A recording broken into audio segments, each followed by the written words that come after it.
O Papa que condenou a Revolução Francesa. Olá a todos, eu sou Matheus Lassan e muito bem-vindos ao meu canal. Hoje nós vamos falar sobre o grande Papa Pio VI, um Papa desconhecido da história da Igreja Católica Romana, e ele condenou a Revolução Francesa. Vamos dar um breve panorama da sua vida e da sua obra. Se você se interessa por esse assunto, por favor, comenta aqui embaixo, Revolução Francesa, assim o YouTube vai entender que esse vídeo é relevante e mostrar para cada vez mais pessoas. Então, sem mais demoras, vamos ao vídeo. No Natal de 1717, nasce Giovanni Braschi, o futuro Papa Pio VI. Sua família era bem católica e ele é batizado 2 dias após o seu nascimento.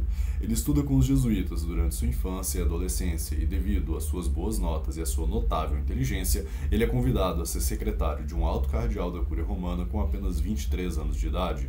Tempos depois, ele também é chamado a participar como assessor especial durante o conclave que elegeu Bento XIV.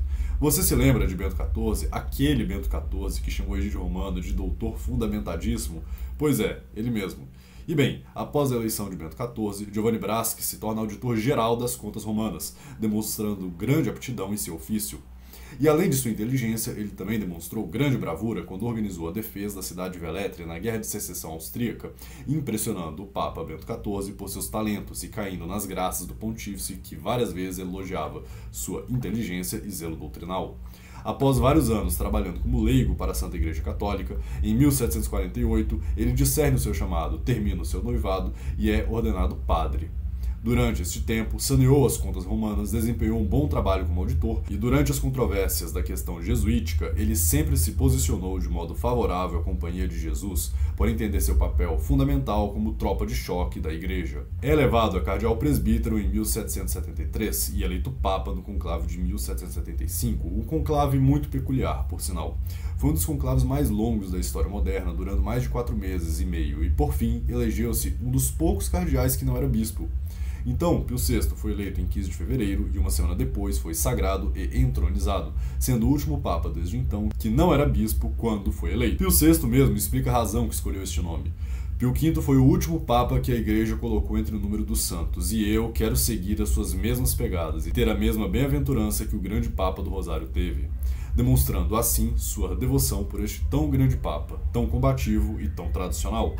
O pontificado de Pio VI foi marcado por dificuldades desde o início, porque já no fim do século XVIII o mundo já estava imbuído do espírito revolucionário.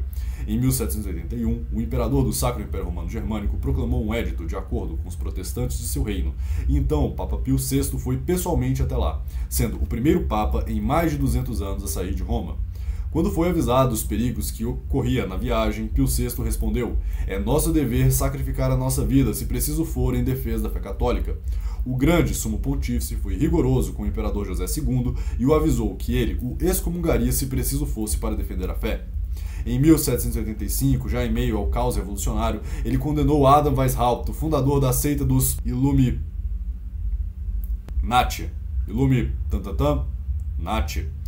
Esta seita secreta satânica que conspira contra a Igreja.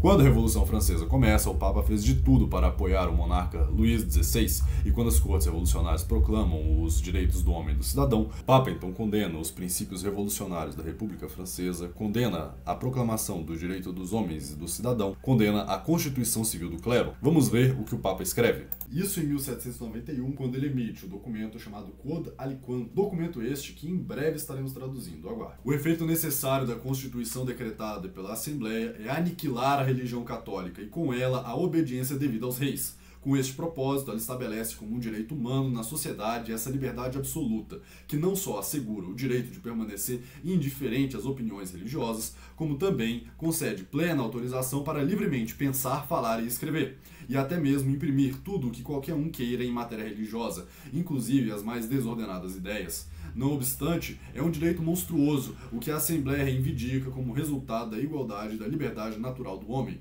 Mas o que poderia ser mais insensato do que estabelecer entre os homens essa igualdade e essa liberdade sem limites que reprime a razão, o mais precioso dom natural dado ao homem que os distingue dos animais? Depois de haver criado o homem em um lugar provido com coisas deleitáveis, Deus não o ameaçou com a morte se comesse a fruta da árvore do bem e do mal? E com essa primeira proibição, ele não estabeleceu limites para sua liberdade. Depois que o homem desobedeceu à ordem, incorrendo por meio disso em culpa, Deus não lhe impôs novas obrigações por meio de Moisés? E apesar de deixar ao homem o livre arbítrio para escolher entre o bem e o mal, Deus não lhe forneceu os preceitos e os mandamentos que poderiam salvá-lo se ele os observasse? De onde então é a liberdade de pensamento e ação que a Assembleia outorgou ao homem na sociedade como um indiscutível direito natural? A invenção desse direito não é contrária ao direito do Supremo Criador, a quem nós devemos nossa existência e tudo o que temos. Podemos ignorar o fato de que o homem não foi criado apenas para si próprio, mas para ser útil ao seu próximo. O homem deve usar sua razão, antes de tudo, para mostrar-se agradecido ao seu soberano Criador, para honrá-lo e admirá-lo, e para submeter toda a sua pessoa a ele. Para isso, desde a sua infância, deve ser submisso àqueles que são superiores a ele em idade. Deve ser educado e instruído por suas lições, deve ordenar sua vida de acordo com as leis da razão, da sociedade e da religião. Essa exageração da igualdade e da liberdade, portanto, são, para ele, desde o momento em que nasce, não mais do que sonhos imaginários e palavras sem sentido. Essa é a condenação do Papa Pio VI no documento Code Aliquantum, de 1791, condenando os princípios da liberdade religiosa, os princípios da República Revolucionária Francesa e a Constituição Civil do Clero. Reforçando o ensinamento proposto pelo documento Code Aliquantum, no mesmo ano, 1791, ele também proclama o documento chamado Caritas. Ele expõe as razões pela qual o clero jurão, o clero que jurasse a Constituição Civil do Clero, deveria estar suspenso de ordens e estaria impedido de toda jurisdição e toda a ação na Igreja Católica. Porque um clero que adere aos princípios revolucionários não pode ter jurisdição na Igreja. E assim nos ensina o Papa Pio VI. E ainda disse que os princípios revolucionários que fizeram a República eleger sem autorização pontifícia padres e bispos para as dioceses francesas foi o mesmo espírito de Lutero e de Calvino. Quando chegou a notícia da execução do rei Luís XVI, o Papa Pio VI ficou extremamente consternado com os acontecidos, chorou a sua morte e disse para cardeais privados que Luís XVI morreu como um mártir da fé católica. Alguns anos mais tarde, ele também reafirma a fé católica condenando o sínodo de Pistoia na bula 1 Auctorem Fidei. E como foi o final de sua vida? O final de sua vida, infelizmente, é bem simples e bem trágico.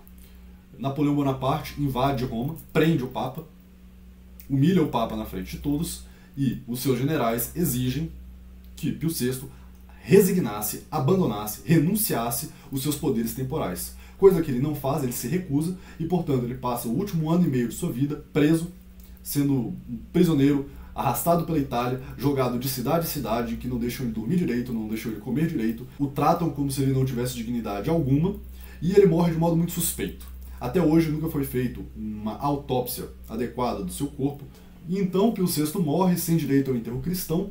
Napoleão não permite que os padres rezem as missas fúnebres pelo Papa, de modo lamentável. Só 2 ou 3 anos depois ele tem as exéquias adequadas, só 2 ou 3 anos depois de sua morte eles fazem o funeral adequado, e somente Pio XII, em 1950, faz o traslado de seus restos mortais para Roma e o coloca numa tumba digna de um grande Papa. Pessoal, esse foi o vídeo de hoje, eu espero que vocês tenham gostado, deixem um like, compartilhem, comentem aqui embaixo, Revolução Francesa, se inscrevam no canal, assinem o sininho de notificações para não perder nenhum vídeo.